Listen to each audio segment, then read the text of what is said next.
Salut à tous, bienvenue dans ce nouvel épisode de Focus. On parle souvent des joueurs, des entraîneurs, des systèmes de jeu, mais aujourd'hui on va s'arrêter sur un rôle devenu central, incontournable, presque stratégique, le préparateur physique. On va parler répétition d'efforts, exigence, prévention, longévité, parce qu'aujourd'hui le football ne se joue plus seulement avec les pieds, il se gagne avec le corps. Et pour nous raconter tout ça, qui de mieux qu'Alex Gasparotto. Alex, comment vas-tu? Écoute, très bien. Ça me fait vraiment plaisir de te revoir depuis que je suis parti de Bandol, cher à mon cœur et voilà, avec tout ce que j'ai vécu là-bas. Et puis c'était mon petit village. Je sais que c'est le tien, de, de cœur aussi. Donc voilà, une certaine tristesse d'avoir abandonné ce petit coin de paradis, mais voilà, j'ai acquis et je me suis enrichi énormément auprès de toi aussi et puis auprès des Varois surtout. Ouais, ben, de toute façon, écoute, avant d'attaquer ben, la préparation, le rôle, enfin tout ce qui va avec, déjà, moi j'aimerais que vite fait, un peu, tu remettes un peu le contexte. Déjà que tu parles de ton rôle d'aujourd'hui, comme ça on en parle, comme ça c'est clair et tout, et on passera après sur le rôle du préparateur physique, hein. Donc Écoute, après Toulon, tu t'en vas. ouais, je m'en vais. J'ai là aussi la chance de pouvoir travailler avec la Ligue Méditerranée grâce à Jeff Verger et Nicolas Dubois et Laurent Mouret qui était avant le CTR, avant Nicolas Dubois, mais qui m'ont accueilli dans un rôle de formateur qui m'a permis aussi d'évoluer et de grandir dans l'approche de l'accompagnement d'une équipe et aussi surtout des joueurs de football. Et ouais, ouais, tu es passé par le truc. Donc après, bon, tu as fait quoi? Tu as fait plusieurs clubs. Parce que Oui, après j'ai eu la chance aussi proposé un projet avec Istres quand ils étaient en National 3 avec un groupe de joueurs extraordinaires, peut-être l'un des groupes qui m'a le plus intéressé, qui a été le plus intéressant, dont on fait la montée en N2 avec ouais, l'entraîneur Siki, qui fait qu'aujourd'hui Istres est en N2, mais une super saison, vraiment une super saison. Malheureusement, pour des détails, mais d'ordre, voilà, avec le Istres, parce que je suis resté à Bandol, hein, comme je te disais, c'était quand même mon petit village de cœur. tu faisais Euh, les allers-retours, c'est ouais. vrai, ouais, les allers-retours, le club était en train de se structurer, puis voilà, ça a engagé plein de choses, donc on a décidé de commun accord d'arrêter notre mission, mais elle avait été accomplie parce que c'était redonné une visibilité à ce club historique qui était dans le monde professionnel. Donc c'était déjà un accomplissement et un bonheur pour moi d'avoir partagé cette aventure-là. Et puis après cette année-là, là aussi, j'ai la chance de rencontrer un personnage extraordinaire qui est Brahim Mdami, Ouais, qui était le coach de Marignane, qui était aussi un joueur emblématique de Marseille, un capitaine Marseille, ouais. aussi exemplaire. Et j'ai rencontré une personne, non seulement sur ses compétences, mais humaine, extraordinaire. Bon, vraiment un super passage, même si ça a été très très compliqué, parce que là aussi, l'intervention d'un nouveau président, voilà, avec tous les présidents qu'on peut connaître dans la région du Sud, malheureusement, qui a pas su tenir sa position et ses engagements et qui malheureusement, même avec un maintien très difficile en fin d'année en National 2, où on a Beaucoup de beaucoup jeunes, je me travaillé. rappelle, je crois, hein, c'est ça, Ouais, hein? ouais, ouais. Et bon, mais malheureusement, les finances, la DNCG a pris la sanction et a rétrogradé le club aujourd'hui en R2 ou R1, je ne sais Ouais, plus. ouais, ouais, ouais. Donc voilà. Et puis moi, ça faisait 7 ans que je bourlinguais dans le coin. Et voilà, j'avais fait quand même des clubs emblématiques. Donc voilà, une capacité à m'adapter à différents contextes et environnements. Et je pense que c'était le moment pour moi de retourner dans ma région pour déjà aussi le côté familial, hein. Tu sais que Je suis italien et la famille, c'est important. Et j'avais fait une petite varoise, une petite bandolaise qui voyait très peu ses parents et sa famille. Donc, on a fait le choix de revenir ici. Mais comme je te dis, avec peut-être une intention plus tard, bon, bien plus tard, mais j'espère pouvoir revenir dans cette région ou même peut-être investir. Mais voilà, donc tu vois comme quoi en 7 ans, il y a eu énormément de choses et avec le recul, petit Bordelais, je me dis, ben, dis donc, d'avoir fait ces clubs emblématiques. Voilà, après, c'est clair que l'histoire qui m'a le plus touché, c'est l'année bien entendu, les années où je travaille à Toulon et où dès la première année, quand on arrive de Bergerac, on fait l'ascension, on fait l'accession en Avec National Fabien 1. Pujour. Ouais, avec Fabien, qui a été extraordinaire, quoi. J'ai vécu quoi. Je pense que c'est les moments les plus beaux avec lesquels j'ai pu partager, en tout cas avec le public Ouais. et les amoureux de ce club-là, qui méritent tellement, tellement, tellement. Et cette transmission a été de partage, d'amour, de tout ce que tu veux après cette victoire et cette montée. Voilà, et c'est fabuleux, quoi. Ben, C'est un moment. tu fais partie des peu de gens qui ont réussi à remonter en National 1 20 dernières années, Ouais, je crois que c'est ça. Je crois. à peu près. Ouais. J'ai Bon, pas on trop le. arrondit 20 dernières années, ouais, ouais. Ouais, ouais, c'était, mais bon, ouais, voilà, extraordinaire. Voilà. Et donc, je Et me ouais. retrouve aujourd'hui en Gironde. Voilà. Donc, Où, explique ton rôle d'aujourd'hui, là, ton rôle ouais, que tu as là-bas. C'est quoi, dans le bassin d'Arcachon, c'est ça? Alors, je suis effectivement avec Marvin Ezor, qui est un ancien professionnel, hein, qui a été un coach, qui a été un joueur à Bordeaux, et puis aussi dans d'autres clubs de Ligue 2, et le directeur sportif Christopher Glombard aussi, du bassin d'Arcachon. On s'était contacté un petit peu avant la fin de la saison dernière, où j'avais d'ailleurs pris contact avec Marvin par rapport à son diplôme et la possibilité qu'il intègre le DES, puisque le bassin d'Arcachon était en N3. Et donc, on a pris un premier contact comme ça. Et puis après, de fil en aiguille, il a su que je souhaitais rentrer sur la région. Donc, il m'a proposé un projet, le projet de l'accompagner lui aussi, ce que j'avais pu faire avec beaucoup de coachs, où en plus de quoi, mon rôle était aussi d'accompagner euh, des jeunes entraîneurs à essayer de leur apporter en toute humilité une connaissance que j'avais pu avoir les années précédentes et de les entourer en tout cas dans les méthodologies d'entraînement et dans la performance en tout cas et qu'est-ce qu'on pouvait faire en plus de l'entraînement pour permettre et structurer voilà et comme on dit créer un écosystème favorable à la performance et in fine à la réussite de l'équipe. Donc, je me joins à eux et je leur en remercie. Mais bon, aussi, j'avais eu des contacts avec Monsieur Alain Fournier, qui était une vieille connaissance de mes tout débuts d'entraîneur à Lormont et à Bergerac, où le président Alain Fournier est le président emblématique du Stade Bordelais, qui est un club qui est le deuxième club de Bordeaux, hein, Stade puisqu'ils ont Bordelais, ouais. toujours été en N2. Et pour revenir au bassin d'Arcachon, effectivement, ça s'est fini parce que parfois, il y a des histoires qui ont déjà été faites. Et puis, on sent que peut-être qu'à ce moment-là, l'histoire ne va pas forcément se matcher sur le long terme. Et peut-être que ma petite expérience me permet de pouvoir anticiper ce genre de choses-là et que monsieur le président Alain Fournier du Stade Bordelais est revenu un petit peu, on a rediscuté un petit peu sur les contours de la possibilité que je les rejoigne et m'a donné la possibilité de pouvoir avoir un nouveau poste aujourd'hui qui m'assure de pouvoir manipuler comment dire, les paramètres de performance d'un club et d'une équipe. Et donc effectivement, ce poste-là aujourd'hui, je peux te le dire, c'est celui de manager général sportif de l'ensemble du club du Stade Bordelais. Bon, là, Voilà. tu as passé le cap du prépa ou du formateur, là.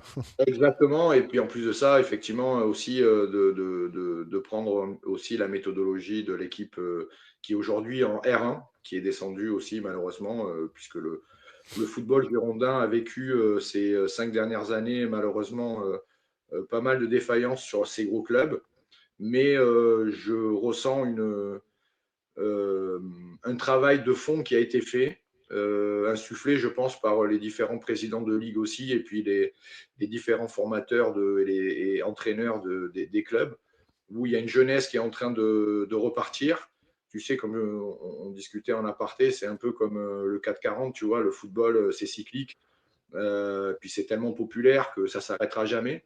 Bien Et sûr. donc, je pense que ben, le foot girondin a mangé un petit peu son pain noir et qu'il est en train de repartir. Donc, euh, je trouvais ça super intéressant de pouvoir proposer à cette nouvelle jeunesse un cadre ben, structurant et pour leur permettre de pouvoir eux aussi évoluer maintenant dans les meilleures conditions.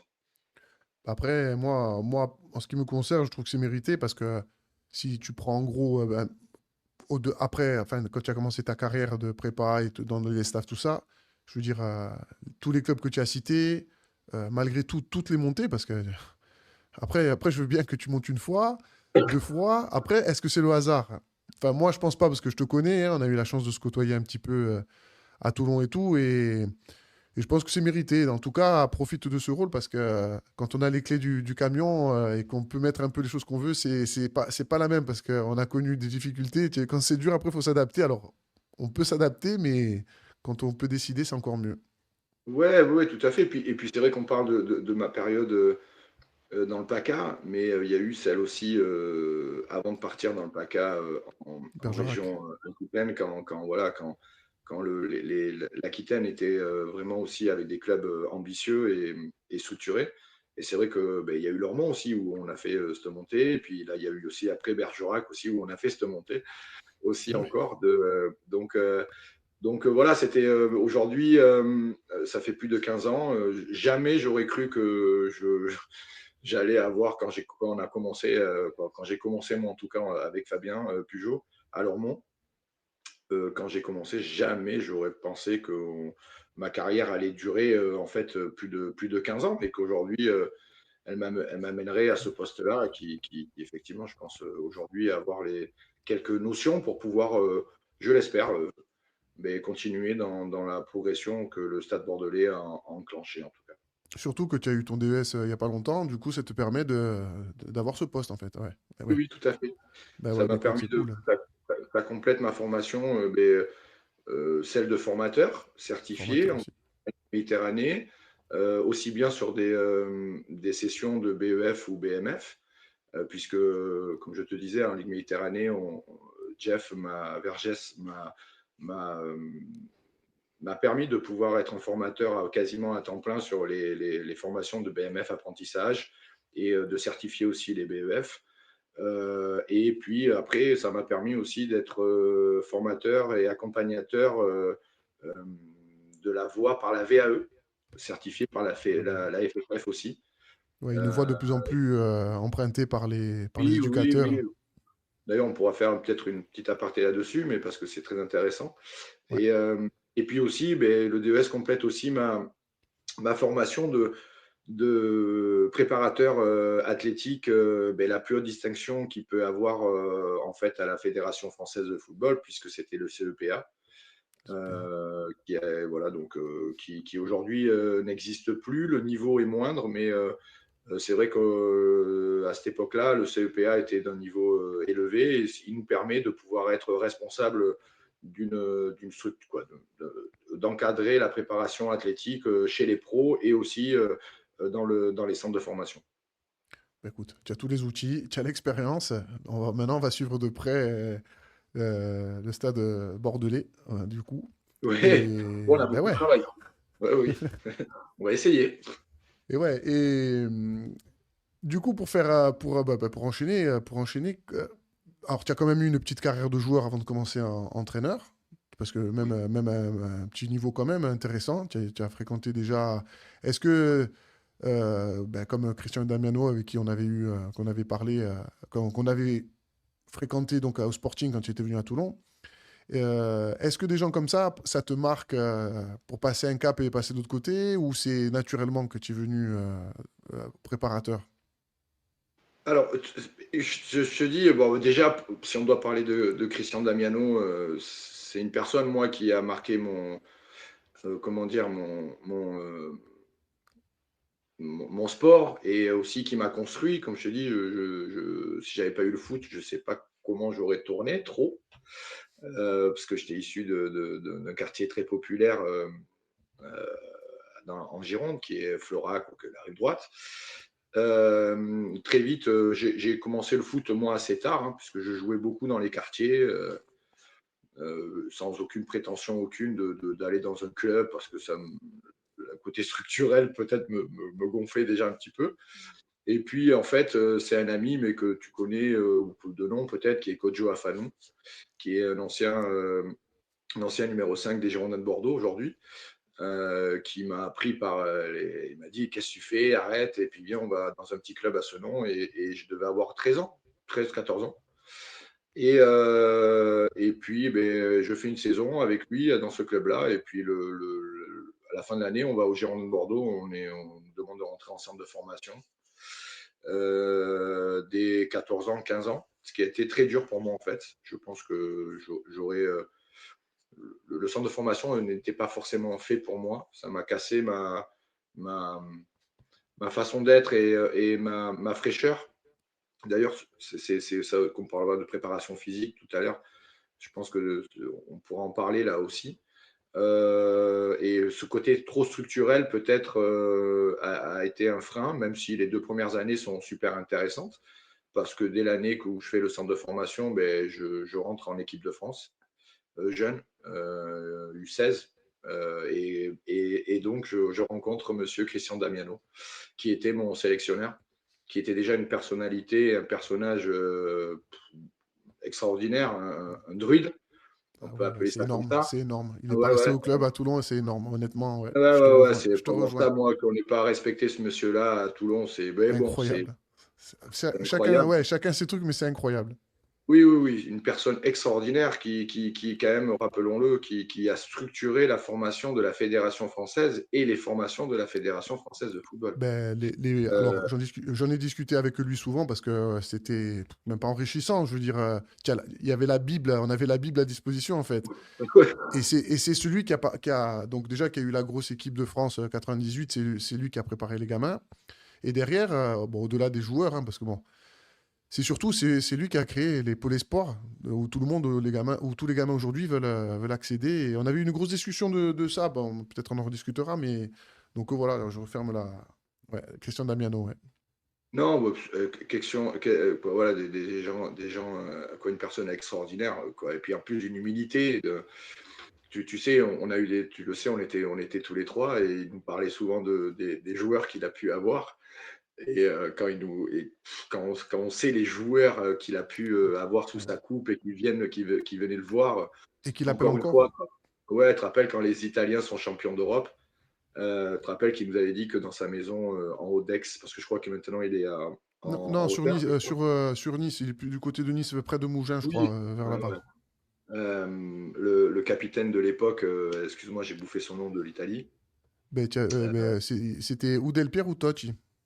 Ouais, je crois qu'il vient chez lui lui amener le, le maillot.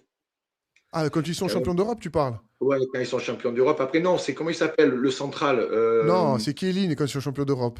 Et, Chiellini. et il avait Voilà, participé, il était dans le groupe italien quand ils sont champions du monde en ouais. 2006. Il avait aidé, ouais, c'est vrai. Ouais, enfin, des anecdotes de fou Et sur, ouais. de fou, On de pourrait trucs. faire un Bon, sujet que sur lui.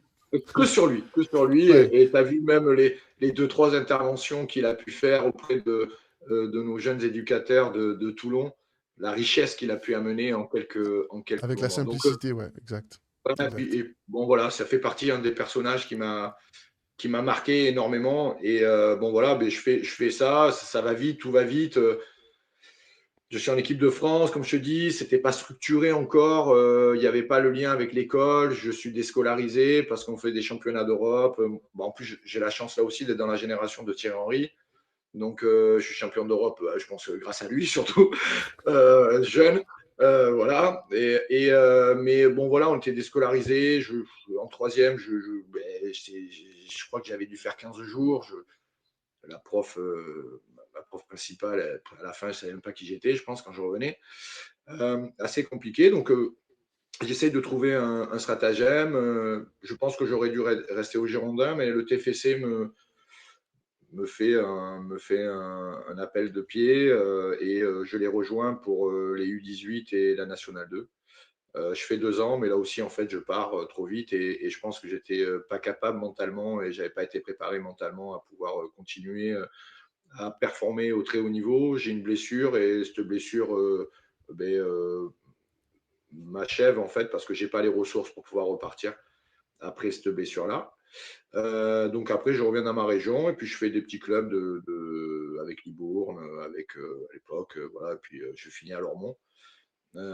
Et puis voilà. Puis après, j'essaye de très vite me tourner vers quelque chose qui me plaît, qui est le sport en règle générale, parce que j'aime tous les sports. Je regarde tous les sports, tout me plaît dans le sport, la performance en elle-même et voilà, le fait de jouer, d'avoir la chance de pouvoir faire du sport et de pouvoir s'évader, en fait, c'est un outil que je trouve extraordinaire. Et puis, comme je te dis, je respecte le sport parce que je pense qu'il m'a sorti de certaines choses. Et donc, je me forme. Mon premier diplôme, je crois que c'est un brevet d'état activité sport pour tous. Et déjà, j'avais cette acquaintance à transmettre des choses que j'avais pu acquérir voilà, aussi bien dans le foot ou ailleurs. Et puis, ça part de là. Et puis après, Fabien Pujol Ouais, me t'as pris demande ton de chèque. rejoindre Lormont en 2009, 2009-2010. Mais on le fait de façon totalement, voilà, tu veux venir, ouais, c'est cool, on le fait. Et puis, on s'est Ouais, pris au jeu. amateur. Amateur, ouais, on est Voilà, tous ouais, on s'est amateurs. pris au jeu. Puis moi, je pensais même pas du tout que c'était un métier, hein, donc, et puis voilà, là aussi, comme je pense que tu as déjà dû avoir des moments avec Fabien et des interviews, comme quand il te dit qu'on est là pour partager des moments humains, parce qu'on fait ça pour faire des moments humains. Ben, là aussi, on a la chance d'avoir un groupe génial à Lormont, dont on a les frères Sané, qui restent avec nous, qu'on fait sortir et qui partent au Girondin, Au avec qui, Girondin après, ouais. voilà, voilà, partent au Girondin aussi après. Et puis voilà, on fait N3, on arrive à exister en N3 avec 150 000 euros de budget, je crois. Loin, ça n'a rien à voir avec le Sporting Club de Toulon. Mais voilà, donc ça, je pense que c'est ce qui a fait un petit peu notre marque de fabrique avec rien, d'ailleurs. Physique. Du coup, tu rentres dans le sujet. Là, donc dans le métier du préparateur physique, tu vois, puisque tu arrives amateur. La réalité du rôle, la réalité de ce rôle dans le monde amateur, c'est quoi? Tu es préparé? Comment tu...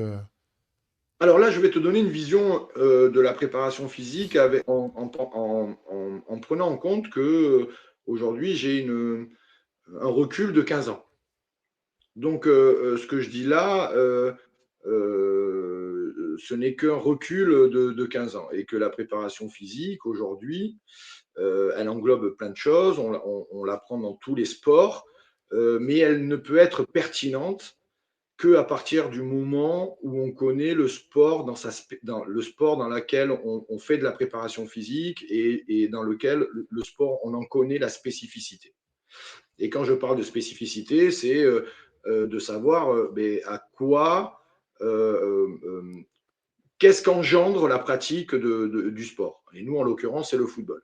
Le football, ce n'est pas une pratique athlétique, c'est pas de l'athlétisme, c'est pas du tennis, c'est pas du badminton, c'est pas voilà notre sport a des spécificités qui forcément engendrent des comportements physiques, athlétiques, mentaux pour pouvoir performer. Voilà. Donc au départ, quand on est un prépa, on vient avec un jeune, hein, et puis quand on ne sait pas, on ne sait pas. Donc on vient peut-être avec certains préceptes. De vouloir forcément dire ben non, pour que ça aille mieux, il faut faire de la muscu, il faut faire ci, il faut qu'il fasse des sprints. Ok, tout est bon, mais est-ce que réellement c'est adapté à la pratique dans laquelle tu exerces ton métier de préparateur physique? Donc ça déjà, c'est un point sur lequel il est essentiel, avant même de parler de spécificité, d'anatomie, de fluide qui passe, de récupération, de programmation, tout ça. Et Ouais, la là, du deuxième coup, chose, tu parles dans le préparateur physique en général, que ce soit amateur, semi-pro, pro. Là, il faut oui, vraiment que, voilà, là, ouais, là, c'est tout global compris. C'est global. et voilà. Et après, tu affines effectivement ton approche. Et là, c'est là aussi il y a beaucoup d'erreurs au début de la carrière des préparateurs physiques et puis de ce qu'on peut mettre en place. C'est qu'il faut avoir donc non seulement une grande, grande connaissance de son sport, et en plus, il est en perpétuelle évolution, et aussi ta capacité d'analyser le contexte et ton environnement. C'est-à-dire que parfois, on a les prépas, quand on est jeune, on a des convictions ou des certitudes, comme on dit. Et on pense qu'en fait, ben, tout ce que tu as pu voir ou lire peut être adapté au contexte dans lequel tu es. Donc, quand je parle de contexte, c'est ben, le niveau de tes joueurs, le club dans lequel tu es, le championnat dans lequel tu es, ton matériel, ce que tu peux amener à ces joueurs-là, et puis surtout la connaissance sociale de tes joueurs. Parce que tu peux faire tout ce que tu veux avec tes joueurs, mais si tu ne les connais pas fondamentalement, ben, tu sais, tu les entraînes qu'une heure et demie, 2 heures par jour. Dans le milieu régional, tu les entraînes que 3 fois dans la semaine. Quand tu es prépa, tu as à peine peut-être 20 minutes. Et encore, moi, je déconseille d'avoir des plans athlétiques dans des, dans des niveaux bas, parce que la pratique du foot, il faut qu'il y ait du foot. Ouais. Donc, tu vois, et tu dois beaucoup t'adapter et tu dois proposer des éléments concrets et adaptés pour qu'il y ait peut-être une évolution dans l'évolution athlétique de tes joueurs. Donc, tu vois, avant même de parler de préparation physique, il y a toute une connaissance globale de là où tu travailles. Ouais, c'est comme quand on dit, même pour un groupe de joueurs, hein, le meilleur entraînement, enfin, du moins, le premier entraînement, le meilleur, c'est au comptoir pour apprendre à connaître les mecs, leur situation familiale, qui ils sont, comment ils se. C'est pour ça qu'on dit souvent de créer un groupe, ça passe par. Alors, on parle de comptoir parce que voilà, ça donne l'image d'un bar et de se réunir, mais ouais, déjà de créer ouais, ouais, le lien avec les joueurs, quoi. Si tu veux, si on parle de spécificité de notre football, le football est avant tout un sport éminemment social. Parce qu'à Social, ouais. partir du moment alors je crois que c'est Edgar Morin qui dit ça, à partir du moment où il y a 8 personnes dans un environnement, ben, tu recrées du social, tu recrées de l'interaction. Ça veut dire que pour arriver à quelque chose, il faut créer quelque chose entre eux pour arriver, pour partir de quelque part et d'arriver ailleurs. Et ça, il faut qu'il y ait une cohésion et comment dire une entraide.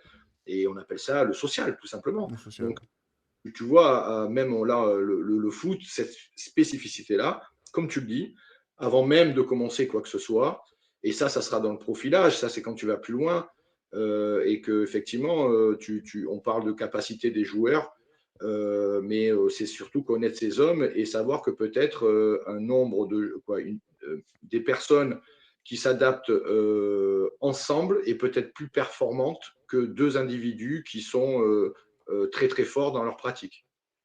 Ouais, ouais, ouais. Ben ouais, ouais. Donc, ouais, la première des choses, ouais, le C'est premier très conseil, social c'est notre déjà de. sport. Eh ouais. Ouais, ouais, et tu dois amener les gens vers toi, tu dois accompagner les gens vers toi, vers ce que tu veux mettre en place, tu vois. Donc tu vois, là, Et mais ça fait partie de la préparation. Alors, elle n'est ouais, pas ouais, ouais. physique, mais, Ouais. mais le mot préparation est là. Et là, est-ce que tu penses que les clubs amateurs, ils sous-estiment ben, la prépa, enfin en général, hein, là, on parlait de mental, mais est-ce que tu penses que les petits clubs, bah, comme tu dis, des fois, il y a pas de moyens, il y a pas de matériel, il n'y a pas tout ce qui fait que bon, les clubs pro, ce qu'ils font ils font la différence avec ça. Mais est-ce que le club amateur, ouais, je te dis, est-ce qu'ils sous-estiment le fait d'avoir un prépa et aujourd'hui, est-ce qu'aujourd'hui, même un club amateur, c'est important d'avoir un préparateur en fait? Non, non, non, parce que en fait, et je pense que même les clubs pro ne prennent même pas conscience de ça.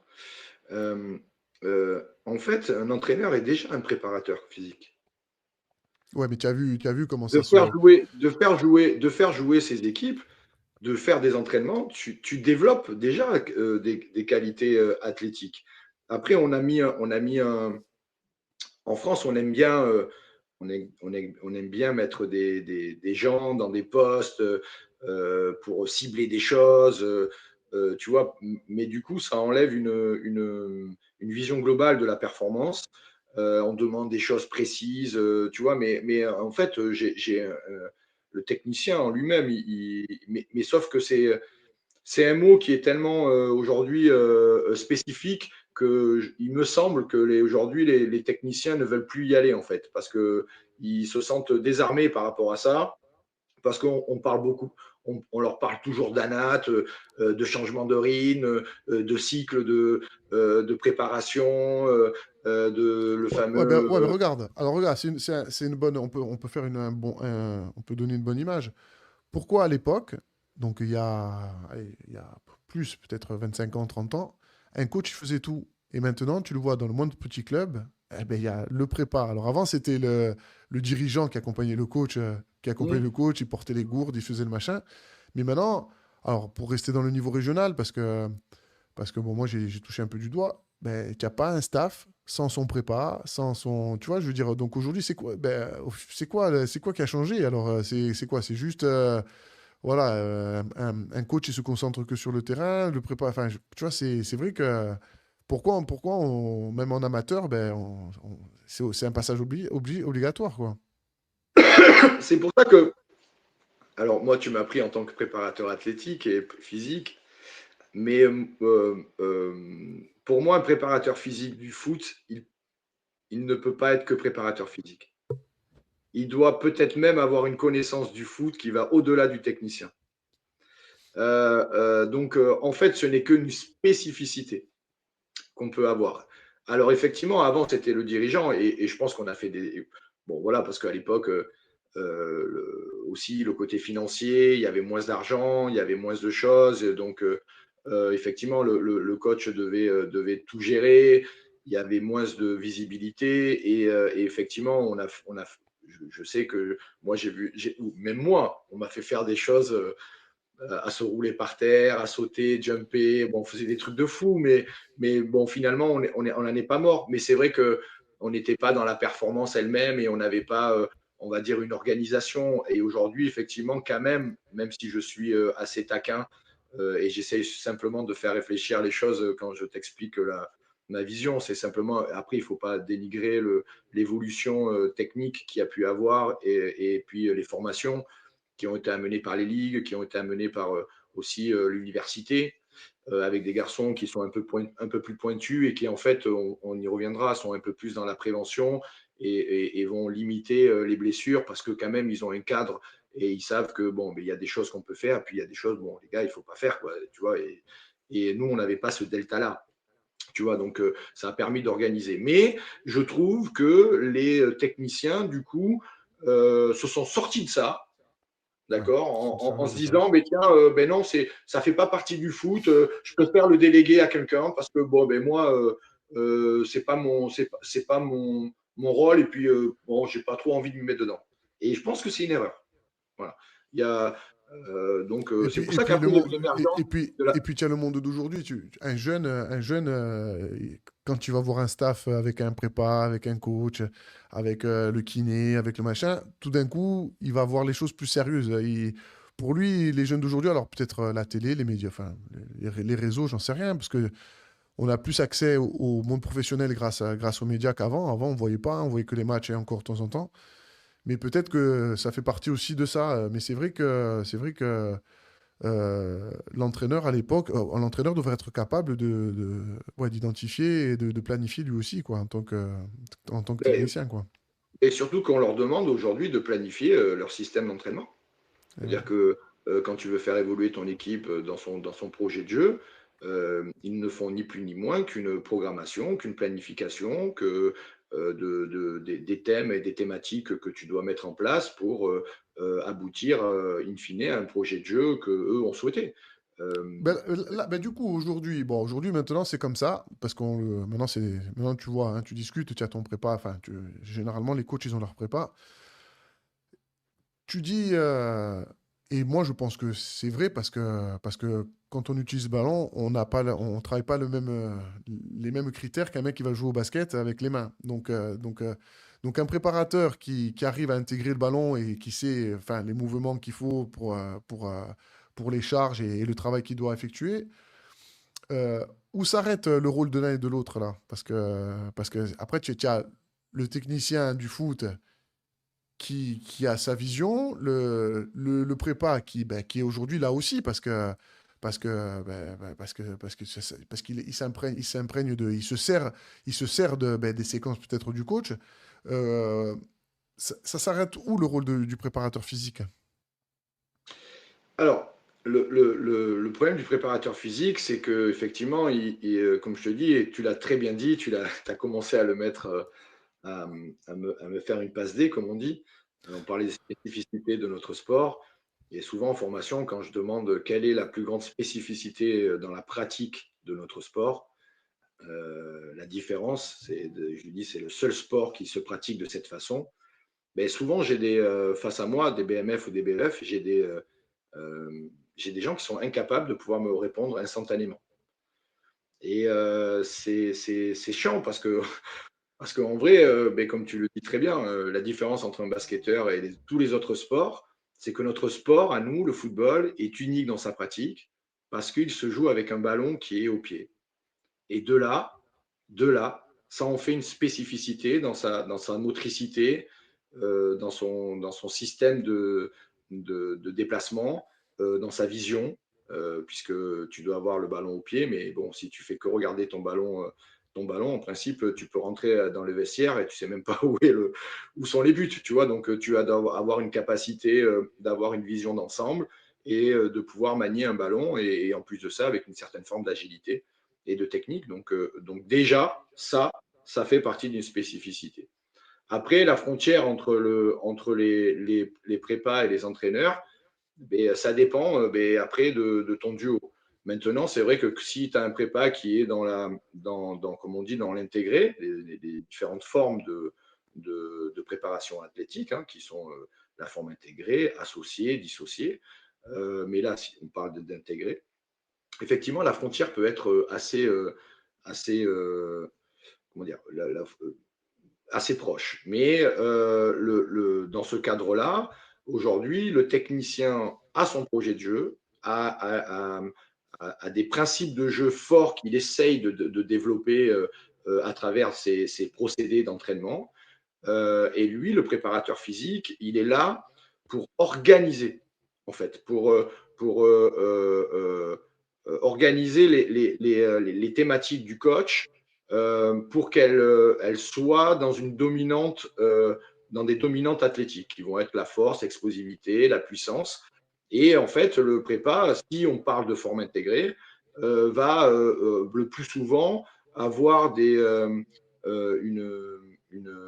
comment dire, une relation avec le coach dans les temps de jeu, dans la densité de joueurs qu'il peut y avoir dans les mètres carrés, les distances des jeux, les programmations, ça veut dire quand c'est qu'on fait des matchs à haute intensité, sur certains aussi de travailler avec le coach sur les consignes qui vont forcément faire aussi bien un technicien, mais des consignes dans son jeu pour faire émerger des comportements techniques naturellement de ses joueurs. Et bien, le préparateur physique, lui aussi, va générer des consignes qui vont forcément faire émerger des comportements athlétiques de façon naturelle. Donc, tu Ouais, vois que, en fait, on se rejoint. un staff performant, c'est complémentaire, quoi. Mais en fait, oui, c'est une vision commune d'un projet, d'accord. Et le prépa doit se joindre là-dedans, même s'il a des convictions qui peuvent être différentes.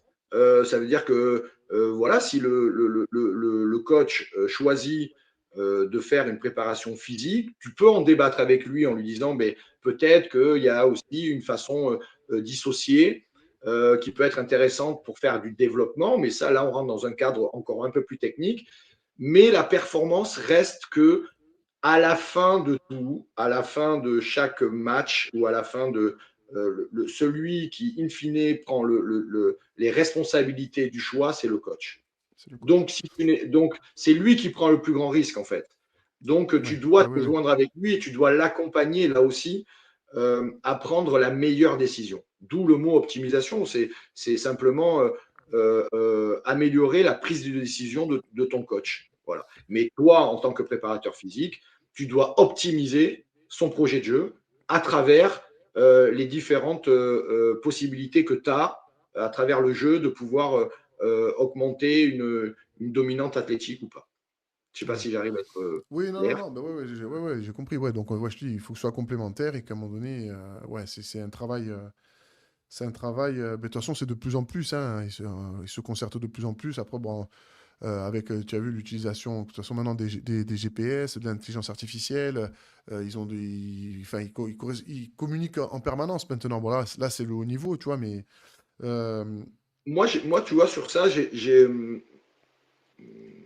aujourd'hui, j'ai du mal et je trouve plus, si tu veux, un intérêt ultime. Aujourd'hui, on essaye de nous faire passer que la data et que alors le GPS nous permet de pouvoir calibrer et simplement avec l'expérience, avec des prépas d'expérience, ouais, euh, de pouvoir nous rassurer dans les observations qu'on a pu avoir sur le terrain. Euh, Moi, j'ai eu la chance en 2013, grâce au président Fauvel, qui était un fou de technologie. Il faut savoir qu'en 2013, on avait les premiers GPS. On avait déjà MyCoach Pro, puisqu'on était les premiers en N2 à avoir eu accès parce qu'ils développaient ça. ouais, mais Et c'est une qui, application qui aide à, ouais, oui, à à planifier, rentrer à les données. organiser, Ouais, à rendre les datas de façon un peu plus lisible et compréhensible, et et de pouvoir anticiper.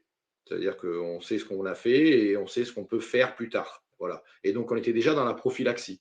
La prophylaxie, c'est un mot barbare, hein, qui est là pour justifier peut-être une compétence, mais ça veut dire simplement l'art de s'entraîner en se soignant.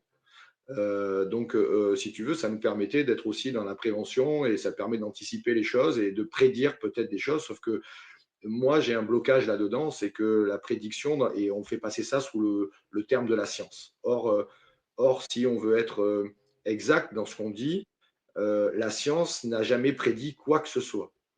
D'accord. La science, elle est là pour expliquer ce qui s'est déjà passé.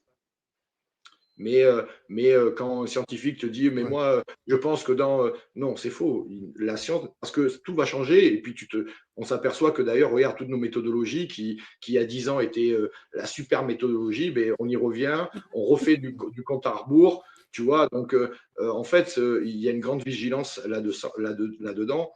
Donc, aujourd'hui, pour aller vite, et c'est pour ça que je dis qu'aujourd'hui, il y a une problématique, ouais, l'évolution du prépa et de stigmatiser le prépa comme prépa.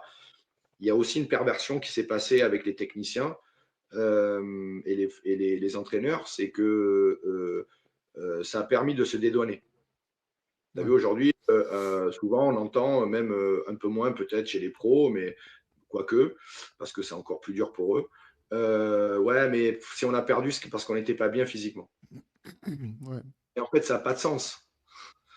Ça veut dire quoi et puis souvent, une semaine après, l'équipe, elle va gagner 3-0, elle va écraser l'autre équipe. Et donc, ça veut dire en trois séances, ton équipe, elle était nulle et qu'elle est devenue l'une des meilleures du championnat. Parfois, il faut pondérer et les nouvelles technologies, parfois, moi, j'ai l'impression qu'elles sont là pour permettre à des gens incompétents de pouvoir justifier de leur présence. Ouais, ben, le foot, Mais- au final, ça reste du 11 contre 11, hein, tout simplement un rapport de force. Et des hommes. C'est ça. Et, C'est ça. qu'est-ce que tu as décidé avec des bonhommes ensemble? Quelle histoire tu as envie de créer ensemble? Quelle valeur tu as voulu mettre ensemble pour pouvoir aller au bout d'un chemin? Alors effectivement, après, on va accompagner ces jeunes hommes et ces joueurs de foot dans un cadre bien particulier pour essayer de leur amener des nouvelles compétences et voilà, de les faire monter en compétences. Mais, euh, mais le foot, c'est ça. Le foot, c'est Ouais. ça. Alors après, effectivement, après, on a des solutions, on a des moyens Eh et ben, effectivement, ben, si tu devais donner des conseils pour optimiser la performance, tu vois, pour un groupe, un jeune prépa, ça serait quoi? pour un jeune prépa, alors, mais pareil, c'est que je t'ai dit, en fonction de là où il est, pour un mec qui est en départemental, régional, qui a 3 séances dans la semaine, s'il veut développer quoi que ce soit, ben, d'abord qu'il développe le jeu.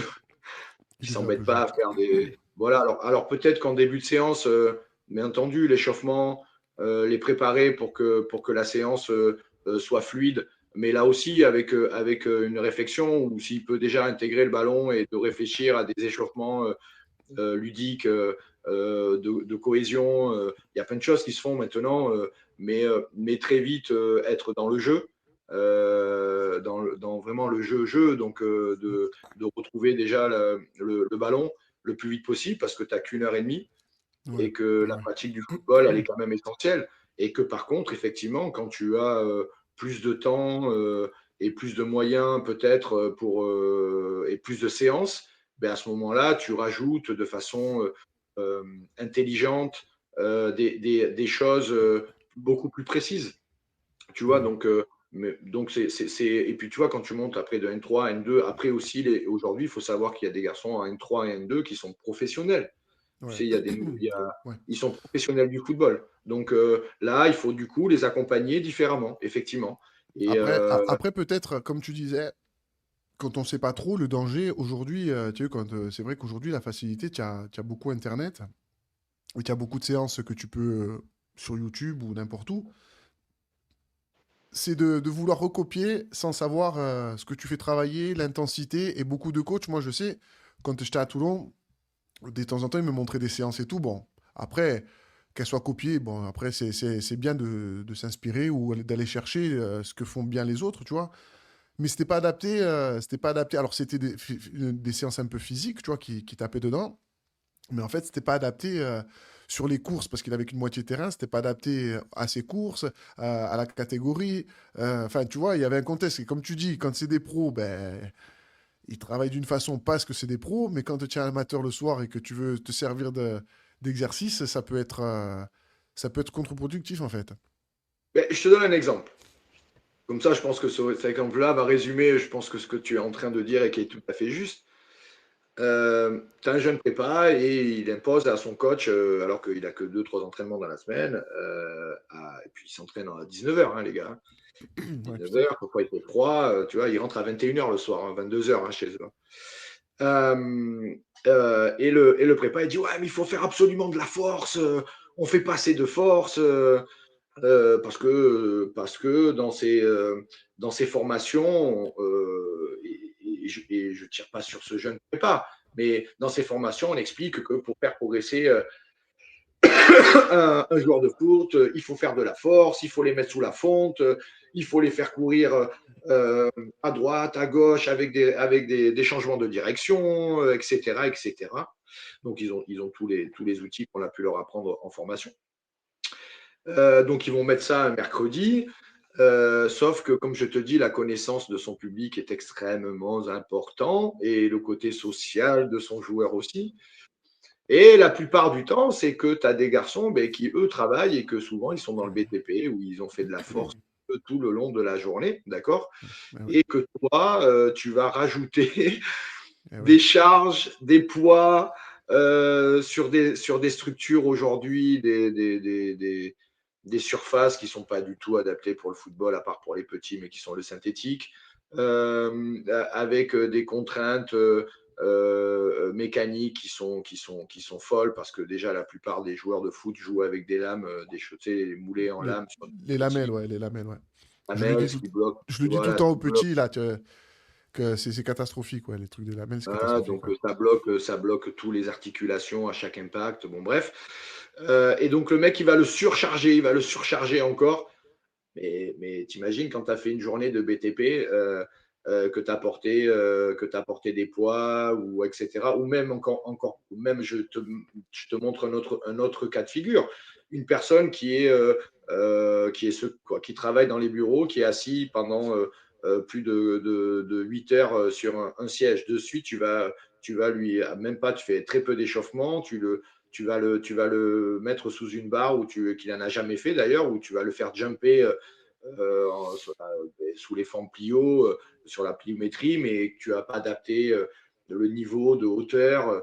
Tu enjambes en fait beaucoup plus de problématiques que tu veux les faire évoluer en fait. Donc, Ouais, tu augmentes le risque de blessure, en fait. alors qu'en fait, notre sport, par sa pratique, comme je te disais, à ces niveaux-là, te permet déjà de pouvoir. Le foot, il est fait de changement de direction, de prise de décision. C'est un sport qui est hautement aérobie, une dominante vachement aérobie, où tu dois courir, tu dois te déplacer. Donc, il suffit simplement de déjà mettre des formes jouées, et puis simplement de les augmenter, de les réduire. Et tu vas déjà créer naturellement. Déjà des dominantes qui suffit largement au niveau dans lequel tu évolues. Ouais. Et après, un professionnel, lui, il a besoin d'autre chose parce que c'est son métier.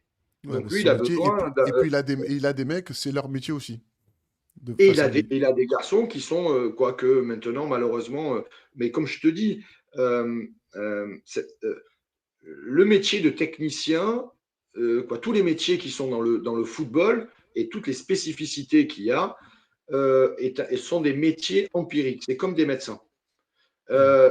C'est comme si je te pose la question, si tu es malade, tu as une grave maladie, est-ce que tu vas avoir un jeune docteur qui sort de ses études et qui a eu juste une notion théorique, mais qui se fait passer pour le meilleur, ou tu vas voir un médecin qui a, lui, 15 ans d'expérience, qui a déjà soigné tes blessures ou ta maladie? Tu sais quoi ton choix que tu ferais?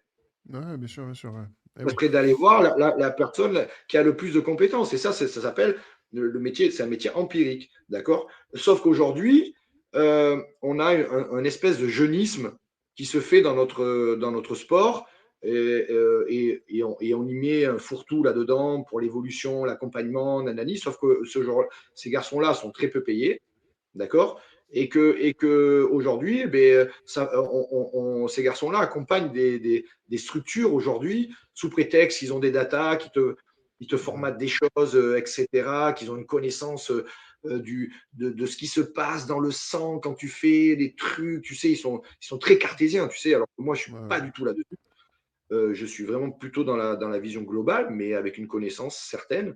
Mais on a peur de ça. On a peur dans le foot des gens qui ont de l'expérience parce qu'en fait, ils peuvent contredire des choix qui sont faits, pas pour les sportifs, mais pour souvent du business. Ouais, bien sûr. Tu Ouais. vois. Donc, on arrive à ce différence, à ce décrochage. Et aujourd'hui, on utilise le jeunisme pour nous faire croire qu'en fait, c'est eux qui aujourd'hui connaissent mieux la science. Mais comme je viens de te l'expliquer en préambule, la science n'a jamais rien prédit du tout. Ouais. La personne, le premier scientifique qui vient m'expliquer qu'il est capable de pouvoir prédire ce qui va se passer dans 2 semaines, et tu sais quoi, on refait une émission et on se met face à face. Ouais, D'accord. ouais. Et avec certains collègues, je pense, qui Non, seront. mais écoute, moi j'espère que ça, ouais, que ça peut, si, s'il y a des jeunes qui écouteront un peu l'émission, voilà, qu'ils comprennent un peu, parce que voilà, on pouvait s'attendre à ce que tu donnes, faut faire comme ça, faut faire comme ci, mais tu as une vision un peu plus globale pour faire comprendre que la prépa, c'est pas ce qu'on pense avec le terme qu'on emploie, préparateur. Donc, comme tu dis, et de suite, c'est le mec dans la salle, les poids, c'est plus. Voilà, c'est comme si demain je suis un entraîneur, je viens entraîner, bon là je prendrai cet exemple parce que voilà, c'est comme si je viens entraîner à Toulon et que je veux produire du jeu avant de produire du combat, quoi. Donc il faut s'intégrer dans ton noyau, voir comment ça fonctionne les jeunes, voir comme tu dis, ceux qui travaillent pas. Donc c'est le meilleur conseil que tu apporterais donc à de jeunes. Mais si tu veux, le meilleur conseil que j'apporterai aux jeunes, c'est déjà d'aller travailler avec des jeunes joueurs, de se tromper, Ouais, de tester des choses, de se mettre en danger, de se dire tiens, je fais ça, et puis toujours de se remettre en cause et d'analyser ce que tu fais. La, la, la meilleure des formations, c'est la capacité réflexive sur ce qu'on fait. C'est toujours se dire j'ai fait ça, mais si je devais le refaire, comment je le referais? Ouais. Eh ouais. Et en prenant l'expérience que tu as vécue, pas comme un aboutissement, mais comme un moyen de réflexion pour que tu deviennes encore meilleur par la suite. Et pour cela, il y a des étapes. Sauf qu'aujourd'hui, malheureusement, on ne fait pas comprendre dans les formations que l'essentiel, ce sont les étapes, parce que chaque étape est structurante. Et que forcément, aujourd'hui, parfois, on voit des choses aberrantes parce qu'il y a des garçons ou des gens qui arrivent à avoir des postes sans avoir eu de structuration. Donc, quand tu arrives face à un professionnel qui a 10 ans d'expérience et qui a vu, lui, des anciens travailler avec, mais quelquefois, il y a des clashs et quelquefois des Ouais. gros clashs. Et quelquefois, il y a des joueurs de foot qui ne veulent plus s'entraîner avec le préparateur physique qui est Eh jeune. ouais. Et Eh qui ouais. vont prendre qui? Qui vont prendre un ancien qui, lui, n'a plus de poste et qui devient préparateur physique individuel. Ouais. Ouais, ouais. Eh ouais. Tu vois?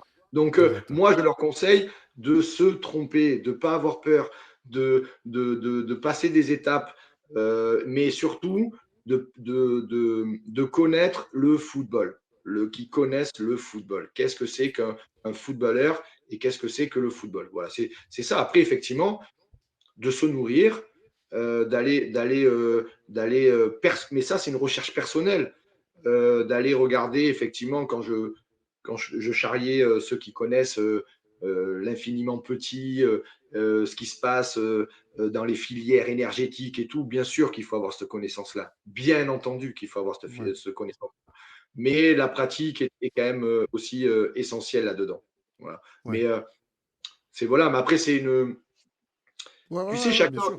chacun a une approche, Je dis pas que les autres sont pas bonnes. Non, non, mais là, Euh, c'était la tienne. Là, c'était pour entendre la tienne. voilà. Après, bien sûr que En fait, chacun fait des côtes. chaque approche est bonne à partir du moment où tu en es convaincu et Ouais, que surtout tu vois des effets positifs et exactement. une amélioration de tes joueurs et que ton équipe performe. Exact, Et ouais. comme tu disais tout à l'heure, j'ai juste cette chance-là d'avoir été dans plusieurs régions et dans plusieurs clubs et que voilà, est-ce que c'est du hasard ou pas, je ne sais pas, mais en tout cas avec voilà de la réussite souvent Ouais. pour si tu veux finir ou clore ce préambule, quoi, cette thématique là, ben, tu le connais très bien. J'ai eu récemment Matteo Brossel qui m'a appelé. Ben, je vais le Euh, recevoir. Je l'ai eu moi aussi. Je vais... Parce que ça m'intéresse son parcours et Ouais, on va discuter. extraordinaire. Parce qu'aux Ouais. États-Unis, garçon qui sont restés à Toulon, je pense qu'il serait allé en pro, mais qui n'a Eh pas ouais. lâché son rêve Mm. et qui veut se donner 2 ans quoi, moi, quoi, voilà, en fait, tu vois, c'est des petites choses, mais qui dernièrement m'a appelé pour essayer de l'encadrer et parce qu'il avait une confiance, parce que je pense il a une confiance sur ce qu'on a pu lui proposer. Et pourtant, il est allé aux États-Unis. Eh ouais. Il est allé aux États-Unis, il est stapien aujourd'hui. Et il me dit, Alex, non, mais en fait, ils font, quoi, je veux dire, Ouais, les c'est pas, Américains, c'est encore autre chose. Eux, ils sont dans un c'est autre pas bon monde. Eux, pour c'est... moi. En fait, c'est pas ce qu'ils m'ont fait faire. En fait, j'ai régressé. J'ai jamais été aussi bien que quand j'étais, tu vois. Donc voilà, mais son approche, mais par exemple, d'avoir ces retours-là, c'est extraordinaire. Ah, C'est c'est les meilleurs. extraordinaire. C'est les meilleurs. Bah Voilà. ouais, c'est là que ton travail, il prend sens, en fait. Ouais.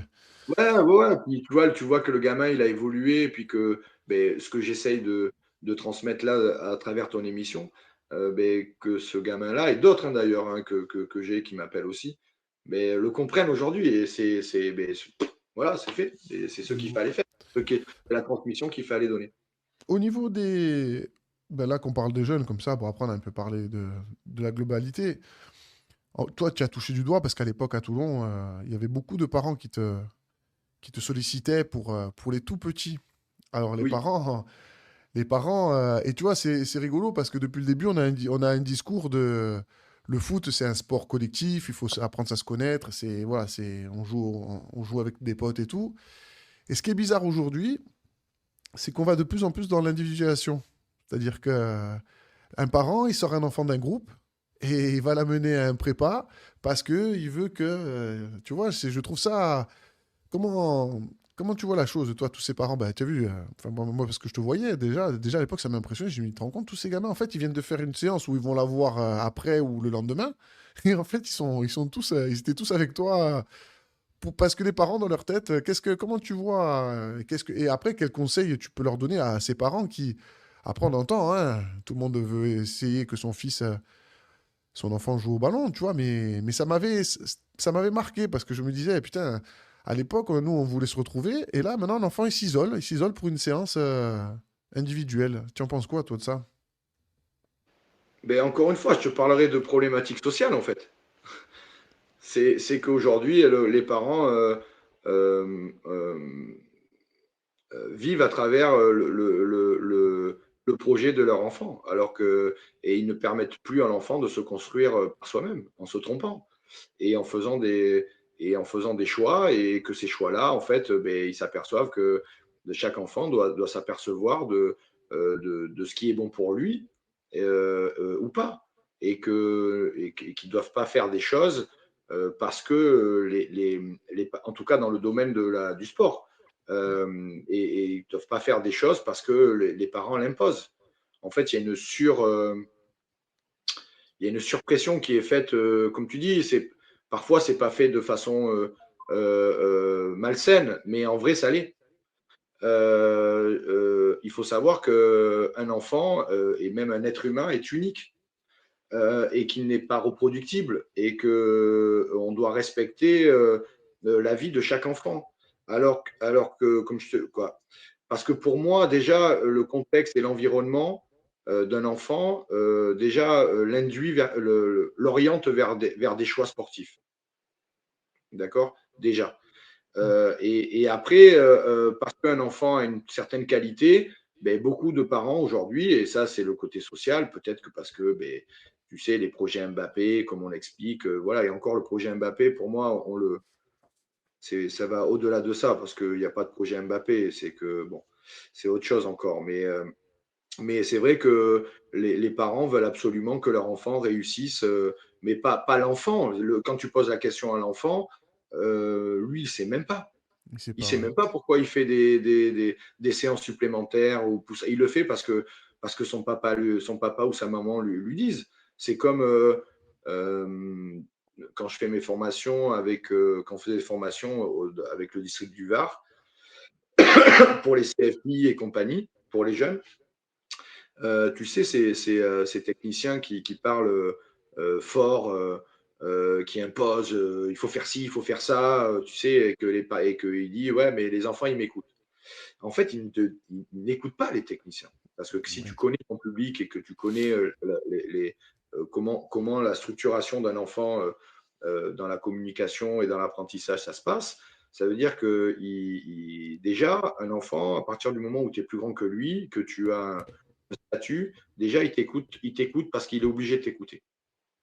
Dès que tu vas parler fort, il va être surpris, il va t'écouter, il va t'écouter, il va t'entendre, d'accord, mais en fait, il t'entend par obligation, parce qu'en fait, tu ne crées pas de lien avec lui. C'est-à-dire que tu ne demandes pas à son cerveau d'avoir une réflexion sur ce que tu es en train de lui expliquer. À partir du moment où il n'y a pas de réflexion dans l'apprentissage, et ce que je te disais sur le côté réflexif de la commande que tu lui as passée, il ne retiendra rien du tout. Alors que la science nous explique, parce qu'eux, ils ont essayé de comprendre ça, que quand tu fais poser la question, ou quand tu crées une relation entre un gamin de son groupe et le jeune qui a une problématique, quand la réponse est donnée par un de ses collègues, la réponse qui est donnée, en fait, elle sera mémorisée à long terme.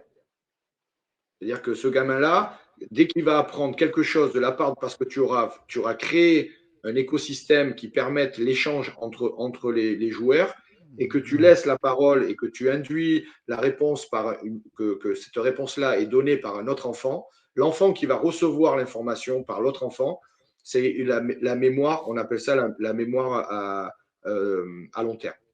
Alors que toi, avec ta prestance, ta hauteur, ta voix, ton charisme, dès que tu vas dire il faut faire ci, il faut faire ça, il va t'écouter, c'est tout. Mais il ne sait pas ce qu'il fasse.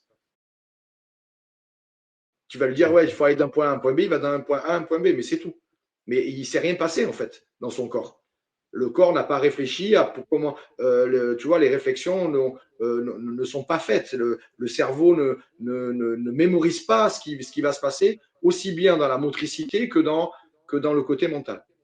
Donc, c'est pour revenir à la question de la prise en charge des enfants qui font ce genre de préparation physique avec des prépas, c'est que souvent, ça ne vient pas d'eux.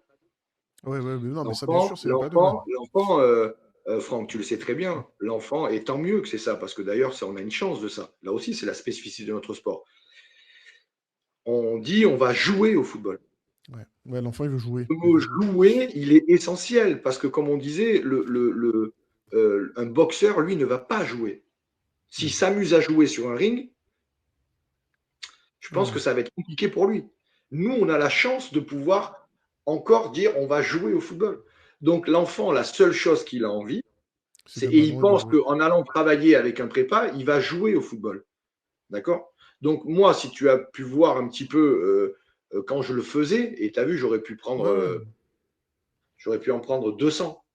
Et tu as vu, je le faisais de temps en temps parce qu'il y avait soit une histoire sociale, soit il y avait un côté pour protéger l'enfant. Et tu as vu, mes séances n'étaient jamais basées sur quelque chose d'athlétique. Jamais. En fait, je faisais ce que Pierrot Labatte faisait à Bordeaux et ce que faisait Christian Damiano quand il a créé ça pour les jeunes. C'est que, en fait, comme je savais que les jeunes éducateurs ne font plus de technique, parce que soi-disant, on a décrété que dans le football, il fallait faire que de l'intégrer, d'accord, dès Ouais. le plus jeune âge. Sauf qu'en en fait, on manipule un ballon et qu'aujourd'hui, nos enfants ne savent quasiment plus jongler. Quoi, après, Franck, tu m'arrêtes hein, si je me dis des bêtises, Ben, mais moi, je te dis, ben, je te coupe. Ben, il là, me semble aujourd'hui, que je te dis, là, quand tu je étais jeune, fais. Ah non, mais je te dis, je fais des. Je me suis amusé à faire sur une section de gamins là, dans un collège. Il n'y en a aucun qui arrive à faire 30 du droit. Enfin, de leur bon pied, ils s'en sortent, mais ils jonglent beaucoup de la pointe. Alors qu'avant, nous, c'était le coup de pied. Hein, jongler, c'était coup de pied. Et puis, du mauvais pied de la tête, ils savent plus du tout. Plus du tout. Ils n'y arrivent pas. Ils n'y arrivent pas. Donc, c'est vrai que moi, on c'est m'a ma pas per... appris à jongler. Ça veut dire que moi, comme je t'ai dit, quand je suis rentré au Girondin de Bordeaux, j'étais jamais passé par une formation, mais le quartier et tout ça, on faisait. Moi, le ballon, c'était mon ami. C'était, je veux dire, je faisais pied droit, pied gauche, la tête, en haut, inter, exter. Et si tu as pu voir, moi, les sessions que je faisais avec Ouais, les ouais. enfants, simplement de les mettre face au ballon. Ça veut dire que qu'est-ce qu'on fait quand le ballon arrive, l'intérieur, le droit, le ballon en l'air, Des techniques, ouais, c'est des contrôle, techniques. On contrôle, sort de la prépa pure, ouais, bien sûr, ouais, bien sûr. Ouais. ben non, oui, en fait, et puis Hmm. je jouais avec les parents. C'est-à-dire qu'ils pensaient que je faisais de la prépa alors que j'en faisais pas. Sauf que je sais qu'un enfant, comme il a envie de jouer, à partir du moment où il est avec son ballon et que pendant plus d'une heure, il a fait contre le mur des passes inter, exter, viser une cible, comment on Ouais. la vise, mais il avait la banane et quand il et que quand il sortait de la de la session, en fait, ben, il en redemandait parce qu'en fait, il n'avait jamais touché autant le ballon et Et que puis, il avait travaillé techniquement. les parents étant dans l'incapacité de pouvoir connaître la prépa parce qu'ils ne savent pas ce que c'est. Ils le font parce qu'en fait, comme tu dis, on leur a dit qu'il fallait rajouter Ouais. d'expérience.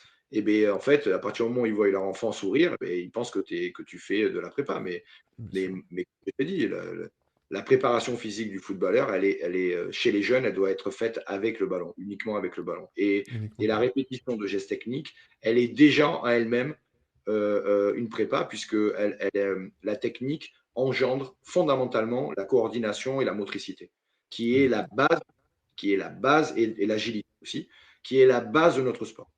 Voilà. Et à cet âge-là,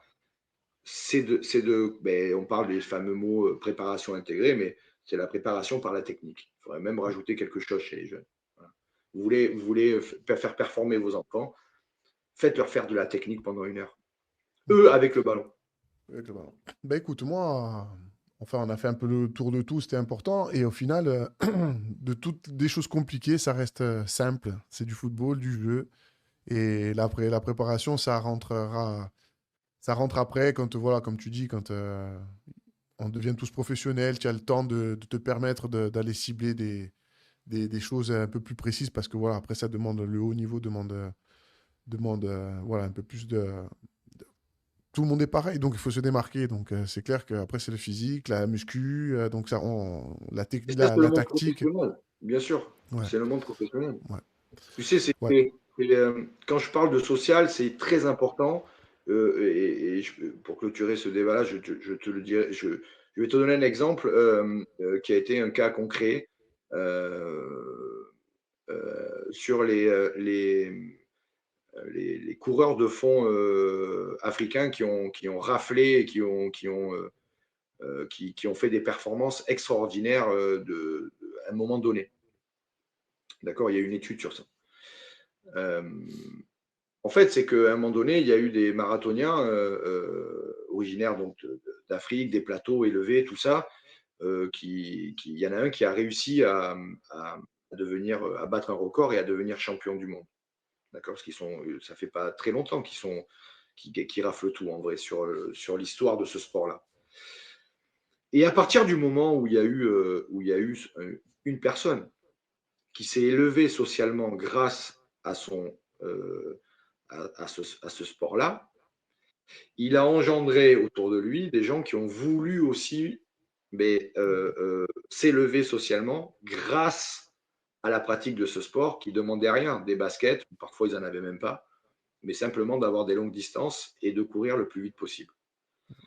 Donc tu vois que la performance, elle est effectivement, elle doit être accompagnée par des gens qui sont érudits dans ce domaine-là, mais quand même avoir ce recul de se dire quand même, quand on fait un sport social et quand on fait un sport, quoi, il y a beaucoup de choses, beaucoup de paramètres qu'aujourd'hui tu peux maîtriser si tu as cette connaissance-là et que tu peux, comme tu dis, la prépa, c'est peut-être se mettre autour d'un bar avec certains et de se dire les choses face à face en personne et de créer quelque chose.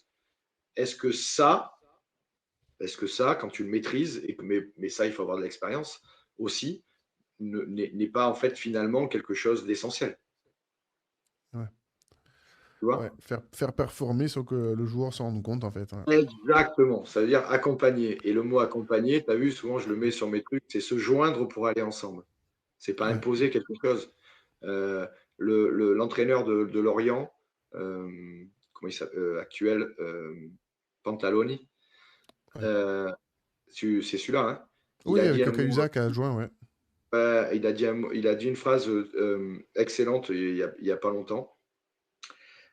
Il a dit, moi, avec mon groupe de joueurs, je n'impose pas, j'essaye qui se joignent à moi. Ouais, ouais. J'essaye qu'ils collaborent avec moi. Mon but est, il dit, mon évolution, et il le dit dans son truc, il dit, moi j'ai évolué, et qu'aujourd'hui, en fait, je n'essaye pas d'imposer, parce que c'est pas possible.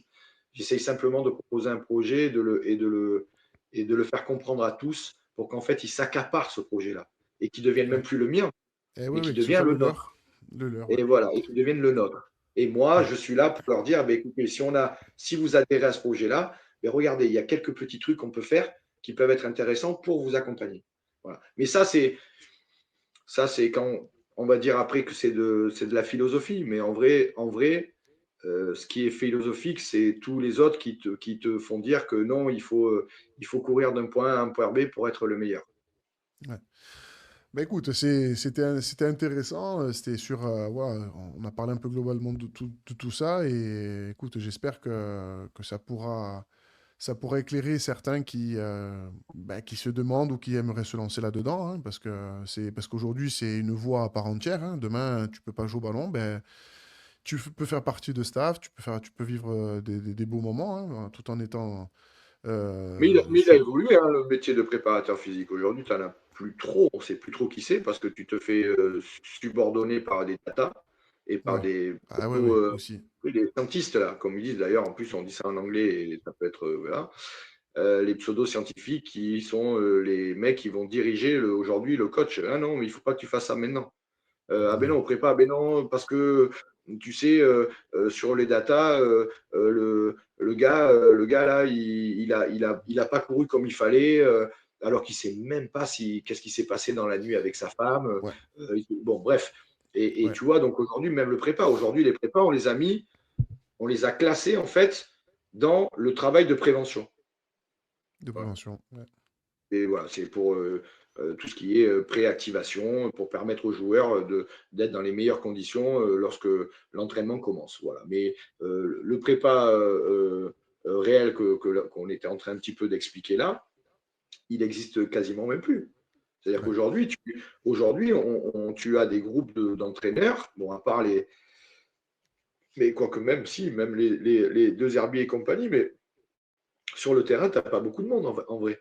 Ils sont soit dans des cellules en haut, comme tu peux le voir à Monaco, et les mecs, Mm. ils dirigent quasiment depuis leur d'ivoire les entraînements. C'est-à-dire que Ouais, tu n'as ouais, même plus d'humains sur le terrain. C'est-à-dire que tu ne crées même pas d'interaction, tu ne crées même plus d'interaction avec les gars que tu entraînes. C'est-à-dire que Ben, tu vois coach, même lui, Luis Enrique, il se met sur la nacelle, il regarde d'en haut.